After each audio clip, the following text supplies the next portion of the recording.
삶의 목표를 정하자. 삶의 목표를 정하자. 베드로가 주는 그리스도시여 살아계신 하나님의 아들이신다 하니까 그렇게 하나님을 드러내니까는 주님께서 말씀합니다. 바요나시피 뭐라 내가 복이 있도다. 그러니까 하나님의 믿음.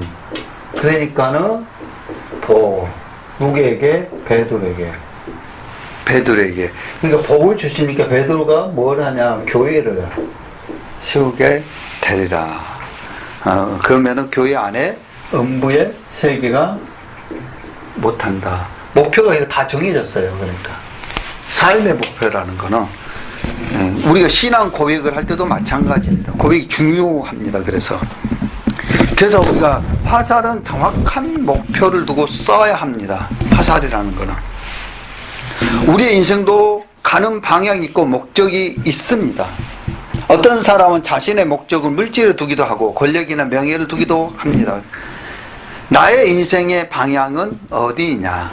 우리의 그것은 내 자의적인 목표인지 아니면 영원을 보장된 살아계신 하나님의 말씀에 근거한 것인지 방향을 보아야 합니다.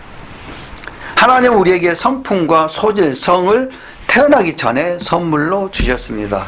우리는 하나님께서 주신 소질을 개발해서 세상 일, 즉 직업으로 살아가는 것입니다. 동물도 자기 자식들 훈련을 시킵니다. 독수리는 나는 훈련을, 사자는 짐승을 잡는 훈련을 시킵니다. 그 훈련을 제대로 받지 못한 동물은 자연의 법칙에 의해서 뭐하냐? 죽습니다.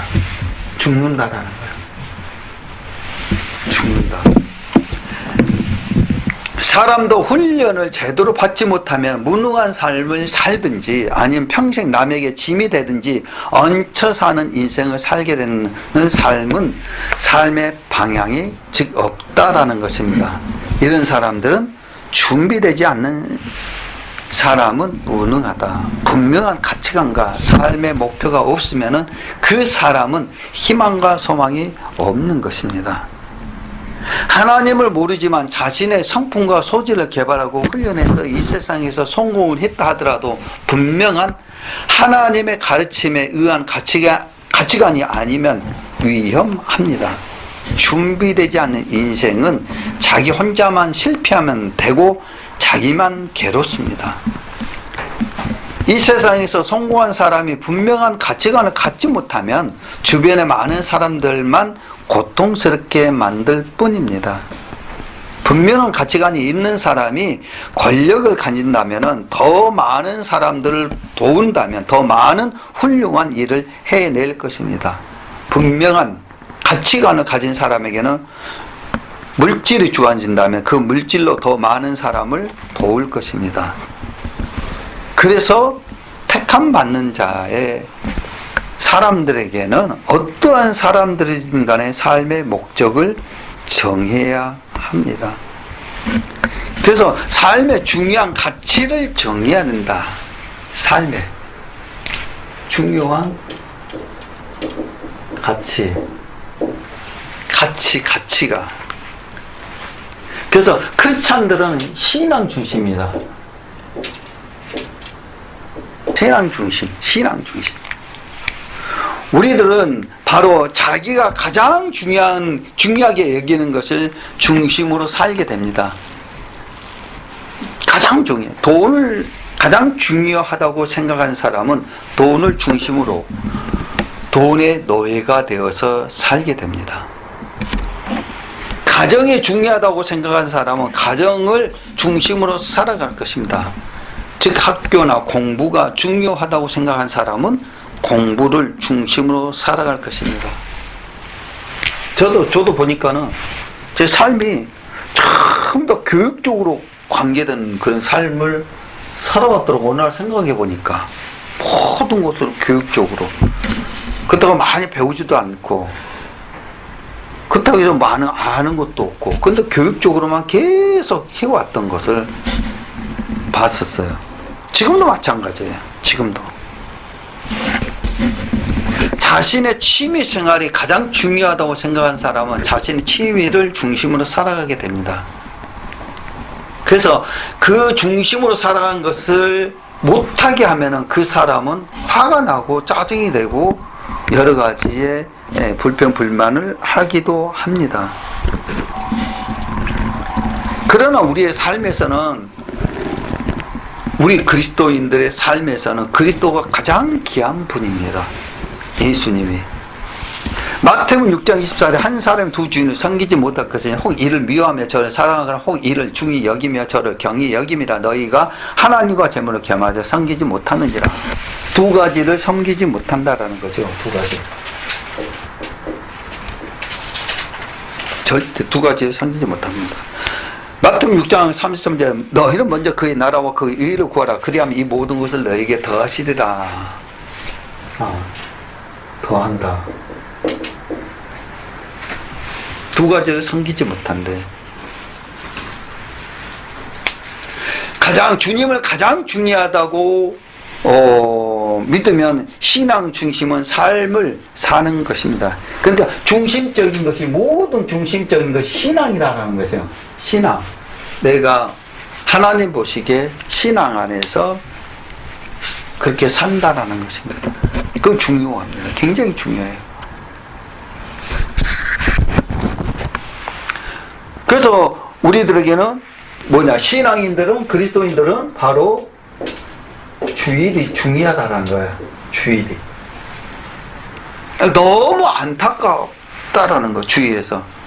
목사님들 세계에서도 그런 말을 많이 합니다. 목사님들 세계도 주일을 안 지키고 무슨 복을 받아야 되냐, 무슨 복을 받기를 원하느냐, 주일을 안 지키고. 우리가 주일을 안 지키고, 왜냐하면 주일을 잘 지킴으로 인해서 엄청난 축복이 내려진가 하면 주일을 잘 못 지킴으로 인해 가지고 엄청난 저주가 내릴 수가 있다라는 거예요. 주일이 굉장히 중요합니다. 그러니까 그리스도인들에게는 주일이 굉장히 중요하지만 안 믿는 사람들은 소홀히 여긴다라는 거죠. 잘 되는 것처럼 보이지만은 나중에는 하나님께서 어떤 분야 다 친다라는 것은, 그러니까 영혼, 그러니까 천국 가냐냐 지옥 가냐, 이 두 가지라는 거예요. 주의를 잘 지키게 되면 천국을 갈 수 있지만 주의를 안 지킨 사람은 지옥 갈 수밖에 없다라는 거예요. 어느 때 알 수가 있냐? 현재의 삶이 중요한 것이 아니라, 현재의 삶이 중요한 것이 아니라 죽음에 임박했을 때가 갈라지는 것입니다. 어떤 사람은 지옥에 갔고 어떤 사람은 천국에 갈 것이고, 그것이 있다라는 거예요. 지금은 상관없어요. 누구나 다 똑같다라는 거예요. 평범한 삶을 살 수가 있기 때문에, 모든 사람들 삶은. 도둑님도 도둑질하고 잘 먹고 잘 사람도 많잖아요. 그렇지 않아요? 사기친 사람도 잘 먹고 잘 사람도 많잖아요. 근데 결국에는 뭐냐? 사기는 사기로 망하게 되고 도둑질하는 사람은 도둑으로 망하게 되어 있어요. 왜? 그 결론을 모른다라는 거예요. 지금은 좋지만은 아니다라는 거죠. 우리 그리스도인들은, 크리스찬인들은 뭐를 바라보고 살아야, 천국을 바라보고 살아야 된다. 죽음에 임박했을 때에는 천국을 바라보고 살아야 된다. 내가 보니까는, 내 자신을 바라보니까, 야, 20, 30대는 진짜 기고 날랐는데 지금 뭐야. 그러니까는 어떤 생각, 죽음이 임박했구나. 그러면 준비를 해야 되겠구나. 그때는 그거를 몰랐죠. 몰랐는데 지금 보니까는 그렇다라는 거죠. 지금. 잘 먹고 잘 먹고, 어떤 사람이 그런 말을 합니다. 무슨 재미로 사냐. 술도 먹고 담배도 피고 세상 여행도 놀러 다니고 그렇게 재밌게 산 초창기 때 그런 말을 많이 했습니다. 주위에서. 무슨 재미로 사냐. 재미 하나도 없이 산 거 아니야. 그러니까 나는 재밌는데 그 사람 보기엔 재미없다라는 거죠. 근데 삶을 살아다 보니까는, 주위에 보니까는 나도 그렇지만은 나보다 더 잘난 삶을 살아왔지만 지금은 나보다 더 못난 삶을 살고 있더라는 거예요. 그러니까 역정이 되라는 거예요. 그 전에는 내가 밑으로 내려갔지만은 자기가 올라갔고, 근데 지금 사람이 살아가면서 이렇게 하니까 반대, 역효과적인 것이 나타나더라는 거죠. 역효과적. 그러면 어느 때에 그거 나타나요? 죽음에 임박했을 때에. 죽음 임배가 내일 모레 그거 아니라 이제 나이가 어느 정도 들게 되니까 그걸 알겠더라는 거죠. 이 젊었을 때의 삶이 부질없는 삶이었구나. 그러면 내가 만약에 지금 다시 산다고 그러면 나는 철저하게 그 찬이로서의 살아야 되겠다. 그것이 수십 번 혼자 다짐합니다. 목사이기 전에 그런 부분들을. 그래서 우리의 삶이 바로 삶의 목표를 정한 것이 굉장히 중요하다. 목표 없이 살면 안 된다는. 그러니까 아까 전에도 여기도 백 선생한테도 목표를 정해야 된다. 지금 나 그 나이 때는. 그건 대충 살면 안 된다라는 거죠. 우리의 삶도 마찬가지다라는 거예요. 옛날에 그런 말을 많이 했잖아요. 주부들은 소 뜯고 운전만 잘해도 괜찮다라는 거죠. 근데 그때하고 지금은 좀 틀리다라는 거죠. 내가 뒤에 돌아보니까 내가 뭐해서 살아왔어? 술 먹는 사람은 술만 먹고 살았고. 그렇게 살 수밖에 없던 거예요. 우리는 그런 삶을 살면은 안 되는 것입니다. 안 된다라는 거예요. 여행 좋아하는 사람은 여행만 다니거든. 아무리 그 사람이 삶의 목표를 정하지 않게 되게 되면은 방황이라는 거죠. 누구 보기에? 예수 그리스도 보기에. 예수 그리스도의 보기에 방황이라는 거야. 방황. 그러니까 이 방황하게 되면 그 사람 삶 속에서는 그 순간에는 좋지. 예, 목표를 정하지 않게 되면 방황이라는 거는 뭐냐면은 세상 사람들이기 때문에 뭐냐면 여행이나 모든 거 자기의 좋은 것 하잖아요. 좋은 것을 하게 되게 되면은 신앙에서는 방황이지만은 자기가 좋아하는 걸 하기 때문에 모든 것은 그때는 좋아. 누구도 필요 없어. 이때가 가장 좋은데. 그럼 그 순간이다라는 거. 영원히 갈 수가 없다라는 거죠. 그게 삶이라는 거야. 그래서 신앙 안에서는 저 사람을 방황한다라고 말을 한 것입니다. 방황. 누구 보기에? 주님 보시기에 당신은 방황한다. 방황하기 때문에 방황에서 빨리 해결해 나와라. 빠져나와라. 그래야 네 삶이 바른 삶을 산다. 세상 삶 살아가면서도 여러 가지 방향이 있고 모든 것들이 있는데 왜 바로 예수 그리스도를 믿는 사람들 예수 그리스도만 바라보고 사냐? 왜 그러냐? 목표가 있기 때문에 그렇습니다. 자기의 삶의 목표가 있기 때문에. 목표가 없으면은 무의식적으로 살게 되게 되면은 배울 일 없죠. 노래한 사람도 노래 내가 잘 부르기 위해서 하는 거고, 또 어떤 연구 내가 잘하기 위해서 하는 거고, 배우는 배우에 잘하기 위해서 하는 거예요. 목표가 있기 때문에. 그러니까 연구하고 노력하고 모든 것은 그 사람에 대해서 어느 정도 성공을 할 수가 있지만은 우리 삶의 목표를 정한 사람들은 뭐냐면 우리 그리스도인들은 예수 안에서 모든 중심을 살아야 된다. 그래서 이 연극하는 사람이나 노래하는 사람이나 아니면 탤런트들이나 그런 사람들은 목사님들한테 특히 크리스찬들은 많이 기도를 부탁을 해요. 아니다. 요즘에 이 배우들이 많이 기독교로 많이 돌아오거든요. 그러니까 우리는 어떠한 목표를 정한 것이 어디다 두느냐가 굉장히 중요합니다. 그럼 예수 믿는 사람들은요, 주일 성수를 해야 된다라는 거예요. 기본 원리 원칙이에요. 주일 한 번 잘 드리기 위해서 축복을 받지만은 주일 한 번 못 지키면은 그만큼 이 주일날에는 하나님 보시기에 정말 내가 주님 앞에 잘 보이고 주님 앞에 드려지기는 그런 부분들이기 때문에 그러면 하나님께서 일주일 동안 우리의 삶 속에서 악의 무리들에게 넘어가지 않게끔 돌봐준다라는 거예요. 돌봐줘요. 그 예배 중에서는 누구한테? 주님 앞에, 하나님 앞에 그 목표를 예수 그리스도 안에 둬야 된다라는 거예요. 그 다음에 뭐냐면은 11조를 드리라는 거예요. 11조를 드려야 돼요. 세상은 물질에 의해서 살아갑니다. 하지만 11조를 드리는 나는 물질로 살아가는 존재가 아니라 하나님의 도움으로 살아간다라는 그런 신앙 고백입니다. 신앙 고백이에요. 사람들은 물질이 자신의 장래를 지켜줄 것 같은 착각을 가지고 물질에 굉장한 애착을 갖습니다. 그러나 디모데전서 6장 10절 돈을 사랑함이 일만 악의 뿌리가 되나니, 돈을 사랑하면 일만 악의 뿌리가 되나니 이것을 사모하는 자들이 미혹을 받아서 믿음에서 떠나 많은 근심으로써 자기를 찔렀도다라고 말씀합니다. 그래서 돈 때문에 많은 악이 생깁니다. 봐봐요. 도둑질하는 것도 돈 때문이잖아요. 우리가 먹고 사는 것도 돈 때문이잖아요. 생활하는 것도 돈 때문이잖아요. 돈 때문에 자식이 손가락도 자른다라는 거죠. 남편 이름으로 보험을 들고 들어놓고 살인극을 하기도 한다라는 거죠. 다리를 무너뜨리기도 하고 형제간에 칼부림을 하기도 합니다. 돈 자체가 악은 아닙니다. 나쁜 것은 아니에요. 돈이 있어야 됩니다. 돈을 사랑할 때, 너무너무 집착할 때 악의 뿌리가 되는 것이기 때문입니다. 물질을 필요에 따라 버는 것입니다. 그러나 물질의 선한 청지기가 되어야 된다. 어떻게 하면 물질을 잘 활용하고 쓰는가.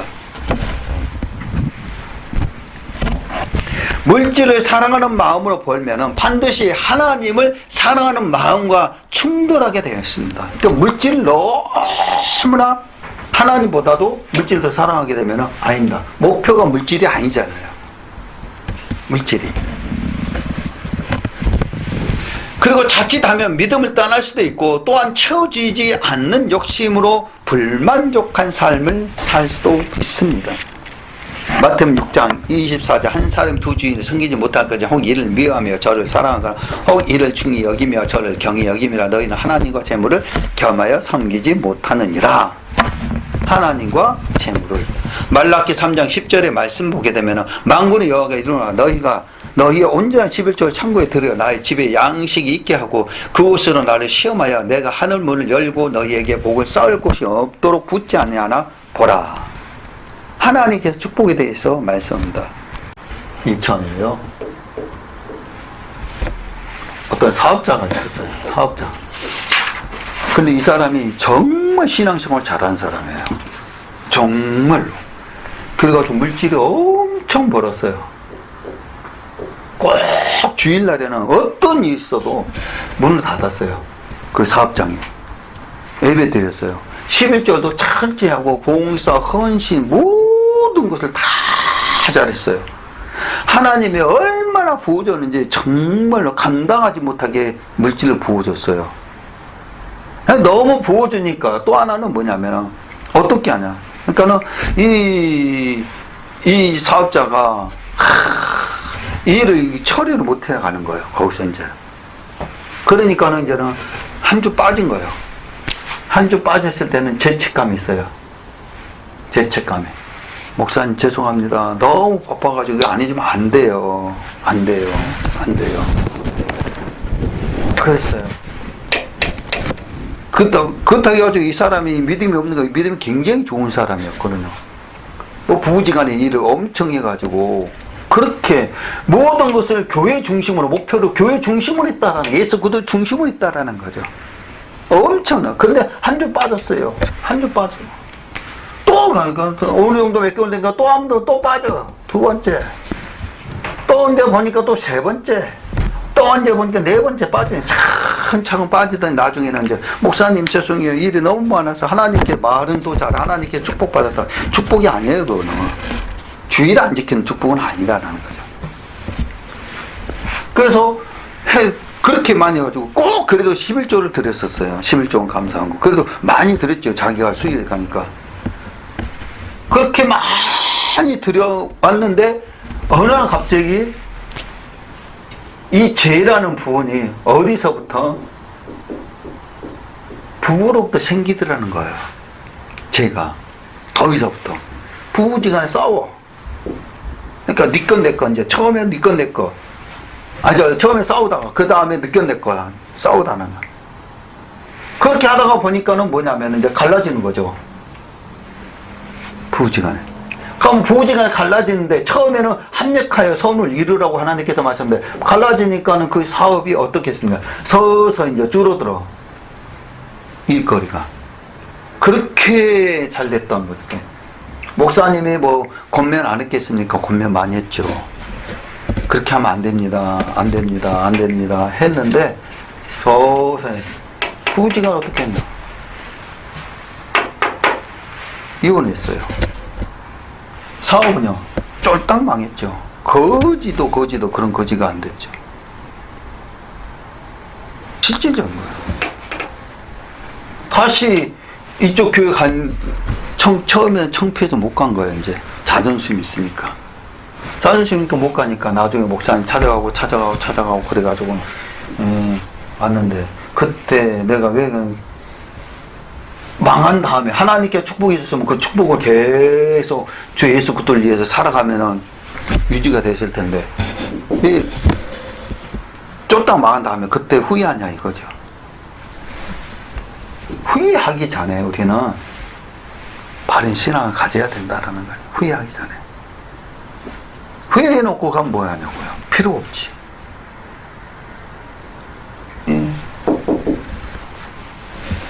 우리는 삶의 목표를 정할 때에 누구 중심으로 예수 그리스도의 중심으로 목표를 정해야만이 끝까지 유지가 된다라는 거예요. 그렇게 되면은 하나님께서 우리의 삶의 목표를 정했기 때문에 천국으로 들어가는 사람들은 천국을 침노한 자에게 침노한다라고 말씀하셨기 때문에 천국을 침노한 사람들은 어떤 분들 하나님께서 그 사람들을 내버려 두냐 아니다라는 거죠. 끝까지 책임져야 된다. 오전에도 말씀드린 택함 받는 자 그 인도함 받는 거 끝까지 인도해 주신다. 그 다음에 뭐냐면 교회를 귀하게 여겨야 된다라는 것입니다. 교회를. 사도행전 8장 1절에 보면 사도 바울이 그의 죽음 당함을 마땅히 여기더라. 그날에 예루살렘에 있는 교회에 큰 핍박이 나서 사도 외에는 다 유대와 사마리아 모든 땅으로 흩어지니라. 사도행전 9장 3절에 말씀 보면은 사울이 행하여 다메섹에 가까이 가더니 호련히 하늘로서 빛이 저를 불러 비추는지라. 하나씩 인도해 줍니다. 사울은 주님을 보지도 못한 사람입니다. 주님은 부활하시고 승천하셔서 그 이 땅에 계시지 않았었습니다. 사울은 교회를 핍박을 했을 뿐입니다. 그런데 주님은 나를 핍박했다고 말씀하십니다. 교회는 우리 인간들이 세운 단체가 아니고 주님이 직접 세운 교회라는 사실을 우리는 믿으시기를 주님의 축원드립니다. 주님이 세운 거다. 그래서 마태복음 16장 15, 16절 가령 너는 나를 누구를 하느냐? 베드로, 오늘 본문에 베드로가 대답해 가려 주는 그저 살아계신 하나님의 아들이시냐? 누구를 드러냈습니까? 예수 그리스도를 드러냈다라는 거죠. 예수 그리스도. 예수께서 대답해 가르치되 바요나 시몬아 내가 복이 있도다. 그러니까 예수 그리스도를 아니까 복이 있습니다. 복 주셨습니다. 이를 내게 하는 거는 혈육이 아니요 하늘에 계신 내 아버지시니라. 혈육과 친척과 누구든지 아니다. 누구냐? 하늘에 계신 내 아버지라는 거야. 아버지께서 복 주신다라는 거죠. 아버지께서 하나님 아버지께서 복을 주신다. 또 내게 이르는 너는 베드로라 내가 이 반석 위에 내 교회를 세우니 음부의 권세가 이지 못하라. 너를 당할 자가 없다. 아멘. 너를 당할 자가 없다. 주는 그리스도 살아계신 하나님 아들이라고 고백된 그 반석 위에 주님께서 친히 세우신 교회라는 것입니다. 그래서 교회를 귀하게 여기는 마음을 가지라는 것입니다. 그래서 에베소서 1장 23절에 말해서 교회는 그의 몸이니 만물 안에서 만물을 충만케 하신 자의 충만이니라. 교회는 교회를 통해 가지고 축복을 주십니다. 우리는 교회 중심으로 살아가시고 주님의 이름으로 축원드립니다. 아멘. 우리는 그 다음에 뭐냐면 신앙 중심으로 분명한 가치관을 가져야 합니다. 목표를 정하는 것이 즉 하나님을 사랑하고 이웃을 섬기라는 거는 그는 가치를 가져야 합니다. 이 세상은 성공하면 대박나고 누리고 지배하려고 하지만 신앙인은 섬기려는 자세를 가지라고 성경은 말합니다. 마태복음 20장 28절 인자가 온 것은 섬김을 받으려 함이 아니라 도리어 섬기려 하고 자기 목숨을 많은 사람들의 대속물로 주려 함이니라. 많은 사람들에게 어려울 때 낙심하고 좌절하기보다는 무릎 꿇고 기도하라는 믿음을 가지라는 것입니다. 어려울 때. 그래서 삶의 방향을 분명히 하라는 거죠. 목표를 써서 방향. 삶의 방향. 삶의 방향을 분명히 하라는 것입니다. 내 인생을 내 마음에 맡겨두거나 환경이 이끄는 대로 끌려가지 말라라는 것입니다. 성경이 말하는 방향으로 나가는 결단을 하라는 것입니다. 마태복음 28장 19절 20절 그러므로 너희는 가서 모든 족속으로 제사 삼아 아버지와 아들과 성령의 이름으로 죄를 주고 내가 너희에게 분부한 모든 것을 가르쳐 지키라. 볼지라 내가 세상 끝날까지 너희와 항상 함께 있으리라 하시니라. 마태복음 28장 19, 20절에 말씀하고 있습니다.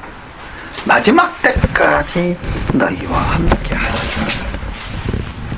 마가복음 16장 15절 가르쳐내 너희는 나를 누구라 하느냐. 시몬 베드로가 대답하여 가로되 주는 그리스도시요 살아계신 하나님의 아들이시나. 누가복음 24장 46절 48절 말씀 보게 되면은 또 있듯이 이같이 그리스도가 고난을 받고 제3일에 죽은 자 가운데서 살아날 것과 또 그의 이름으로 제4음을 얻게 하는 회개가 예루살렘부터 시작하여 모든 족속에 전파될 것이 기록되었으니 너희는 이 모든 일의 증인이라. 예수 그리스도의 증인이라. 요한복음 20장 21절 예수께서 또 가르치되 너희는 너희에게 평강이 있을지다. 아버지께서 나를 보내신 것 같이 나도 너희를 보내노라.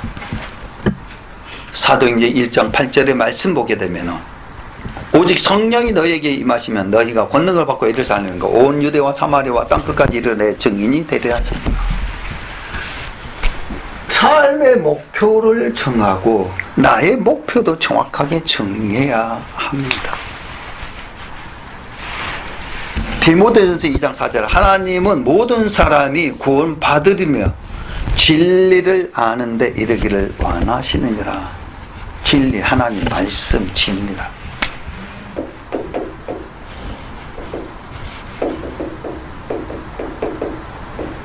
삶의 목표를 정하는 것은 진리의 말씀인데 진리 말씀이 예수 그리스도의 말씀이라는 거예요. 그럼 예수 그리스도의 말씀이라는 부분들은 뭐냐면은 말씀의 주의를 지키라.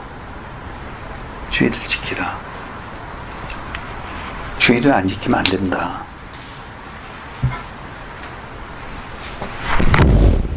뭐 여러 가지 있습니다만 삶의 목표를 정하고 바로 목표를 바로 세우게 되게 되면은 하나님께서 우리들에게 진리의 말씀을 인도해 주시지만은 그 가운데 질 말씀은 뭐냐? 천국에 대한 말씀이고 천국에 대해서 소망을 가지는 사람들에게 뭐냐? 어떤 것을 주냐? 삶 속에서 축복해 준다. 축복해 준다. 이거예요. 그래서 우리는 어떠한 삶을 산다 할지라도 천국에 대한 소망을 가지게 되게 되면 삶 속에서 축복해 준다. 이 축복이라는 것들이 여러 가지가 있다라는 거죠. 생활 속에서도 그렇고 악에서도 떠나게 되는 거고 우리들에게 인도해 주는 거, 우리들에게 소원을 응답해 주는 거, 모든 등등등 다 있다라는 거예요. 이것이다. 이거를 하나님께서 축복해 준다. 그래서 예수 믿는 사람들에게는 뭐냐? 처음에는 그 사람들이 잘 안 된 것처럼 보이지만 1년, 2년, 3년, 4년 믿다가 보니 그 사람이 더 잘 되더라. 잘 되는 것이다. 왜? 누가 도와주니까? 하나님이 도와주니까. 그러면 하나님 도와주는데 그 삶에 어떤 삶이 되냐? 진리의 말씀을 가지고 천국에 대한 소망을 가졌기 때문에 그 천국에 소망을 가진 사람들에게는 하나님께서 축복해 준다라는 거예요. 하나님께서. 왜? 자녀가 잘못된 길로 가면 누가 부모가 바른 길로 인도해 주잖아요. 회사를 사랑하고 정말로 회사를 하면은 회사가 무너질 때 망할 때 그 직원들이 정말 사랑하는 사람들이 회사 살리려고 일을 쓴다라는 거죠.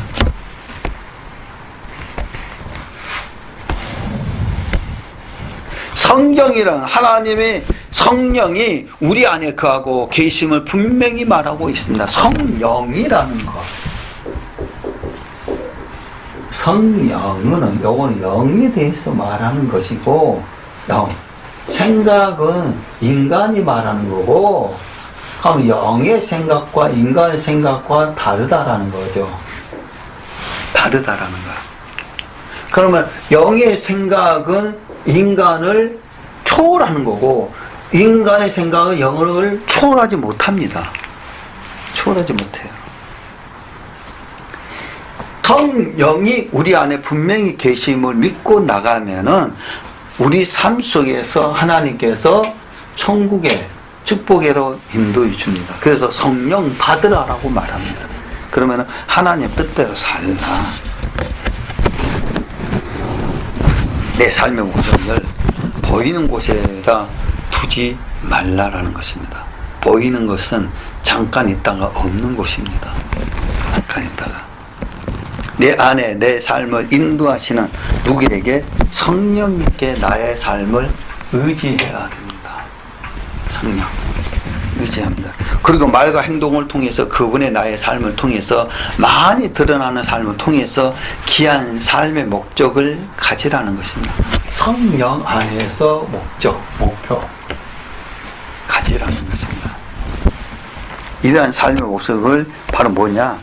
그리스도의 전파, 복음이라는 거예요. 그래야만이 믿지 않는 사람들이 그리스도께로 돌아옵니다. 주님께로. 그러면 믿는 사람들 죄를 짓게 되게 되면은 욕을 먹지만, 믿는 사람이 죄를 짓지 않냐고 바르게 살게 되게 되면은 어떠냐? 주위 사람들이 그 사람을 핍박하고 비방한다 할지라도 하나님께서 그 사람을, 또 주위 사람들이 그 사람을 세워줍니다. 그 사람들은 저 사람 정말 그 사람 하지마.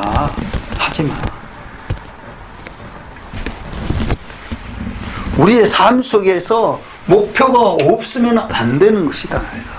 그 목표를 누구한테 두자? 예수 그리스도에게 두자.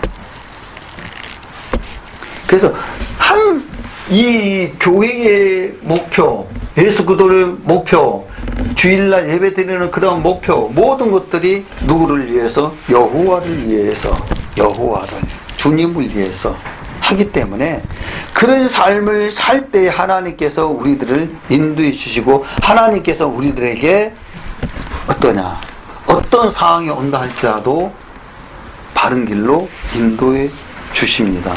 어느 때 알 수가 있느냐? 최악일 때, 나의 삶 속에서 최악일 때 하나님이 개입해 주셔서 하나님께서 해결해 주신다는 거예요. 최악일 때. 그냥 악일 때 말고 최악일 때, 정말로 해결할 수 없을 때에 하나님께서 목표를 정하는 사람들에게, 예수 그리스도의 중심적으로 사는 사람들에게 예배를 잘 드리고 11조 생활을 잘하고 바로 주의를 잘 지키는 사람들에게, 죄를 짓지 않는 사람들에게는 여기에 최악일 때에 여기서 구원해 준다라는 것이죠. 구원해 준다라는. 내가 이리 가면은 낭떠러지가 가는데 어떤 사람 떨어지지만은 떨어지지 않게끔 지나갈 수 있게끔 만들어 주시는 것이, 이것이 예수 그리스도라는 거죠. 여기에서 그때는 몰라. 지금은 너무나도 내가 삶 속에 편안하니까 그럴 수도 있지만, 이런 경험은 다들 한 번쯤 다 겪고 있다라는 거죠. 삶을 사는 사람들에게는. 그래서 우리는 진정한 삶의 목표를 정해서 한 걸음 한 걸음, 성도님도 삶의 목표를 이해가 안 가. 왜 자꾸 이스라엘 민족들만 끄집어내? 구원했던 것도 이해 안 가잖아요. 그거 이해 안 가. 왜냐면 구원은 이스라엘 민족을 통해서 이루어지기 때문에. 그럼 여기에서 이스라엘 민족들 한번 봐라. 실질적으로 이 나라가 있으니까, 존재하니까. 그리고 실질적으로 지금 그렇게 되어지고 있기 때문에, 그리고 어떻게 이스라엘 민족들을 구원했는지 그런 것들을 배경을 쫙 설명해 준 거예요. 실질적인 것들을 다 이야기한 거. 출애굽이나 아니면 이제 뭐 나중에 이제 창세기, 출애굽기, 레위기, 민수기, 신명기, 여호수아, 사사기, 룻기, 뭐 시편 모든 부분들 보게 되게 되면 뭐냐면은 이스라엘 민족 결국은 믿음이에요. 믿음. 결국은 믿음이에요. 그러면 이 믿음을 누구를 통해서, 예수 그리스도를 통해서만이 믿음이 구원의 역사가 임해지고, 또 이 믿음을 통해서만이 하나님께서 천국에 들어간다라는 것을, 이스라엘 택한 백성이라는 것을 그거를 딱 가르쳐 주기 때문에, 그럼 이거 알면 나중에는 이래서 이스라엘 민족도 그래서, 그럼 우리는 그럼 신약이 들어오게 되게 되면 어떤 부분들이냐, 그때만 하나씩 더 예수 그리스도를 탄생함으로 인해 가지고 우리 죄가 용서됐고, 우리도 이스라엘 민족들처럼, 이스라엘 민족들 택한 백성이라고 했잖아요. 그럼 우리들도 택한 백성이다 확신이 생겨가지고, 누구냐, 그럼 이스라엘 민족들은 누구를 가르친다? 우리를 가르친다. 여기 가시죠. 이제 그래서 이스라엘 민족들 얘기를 많이 꺼내가지고 말씀을 교회에서 말씀하는 부분들이, 그런 내용들이 많이 있습니다. 그거를 우리 알고 나가면은 너무나 쉽습니다. 나도 처음에도 그런 말을, 왜 이스라엘 민족 서양 종교는 아니다. 우리는 진정한 그리스도인으로서 삶의 목표를 정해서, 그 목표가 예수 그리스도 주님 앞에 나가는 실존과 교회 생활과 주일 예배 잘 드리는 거, 삶에 누구 예수 그리스도의 중심된 그런 삶 사는 하나님의 자녀. 그럴 때 우리 삶 속에 악의 물은 떠나고 예수 안에 승리하게 되면 우리 생활 속에 축복이 이루어지고, 축복뿐만 아니라 우리들에게 마지막 때에 천국에 다 들어간다는 사실을 우리 믿고 나가는 하나님의 귀한 자녀들에게 주님을 축복합니다.